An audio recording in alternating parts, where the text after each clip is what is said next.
Hello बच्चों, चलिए प्रश्न को पढ़ते हैं और समझते हैं। मान ज्ञात कीजिए और समाकलन के अंदर लिखा हुआ है e की घातांक x, कोष्टक में है cot x minus cosec square x dx, अर्थात हमें इसका समाकलन का मान ज्ञात करना है। प्रश्न को हल करने से पहले प्रश्न के लिए हम मुख्य अवधारणा लिख लेते हैं, जिसकी सहायता से इस प्रश्न को हल किया जाएगा। मुख्य अवधारणा में हम प्रश्न से संबंधित एक सूत्र लिखेंगे जिसका प्रयोग यहाँ पर करेंगे। तो यह मानक समाकलन ही है। यह होता है समाकलन e की घातांक x एफ एक्स और plus F dash x D x. इसका जो समाकलन होता है वह होता है e की घातांक x एफ एक्स प्लस सी। तो यह सूत्र आपको याद रखना है, इसी का प्रयोग हम इस प्रश्न में करेंगे। आइए प्रश्न को हम सबसे पहले i के बराबर मान लेते हैं। तो माना हमारा जो प्रश्न है वह i के बराबर है। तो i बराबर हुआ e की घातांक x, उसके बाद cot x और माइनस का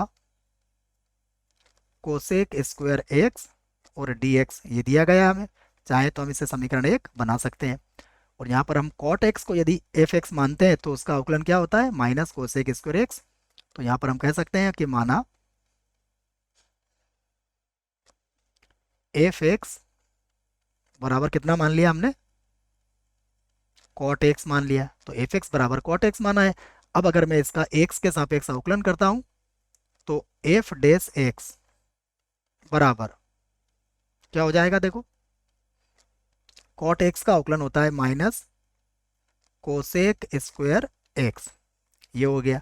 अब यही मान हम समीकरण 1 में रख के i के मान को आगे हल कर सकते हैं। तो वही लिखूंगा मैं। तो अब i बराबर,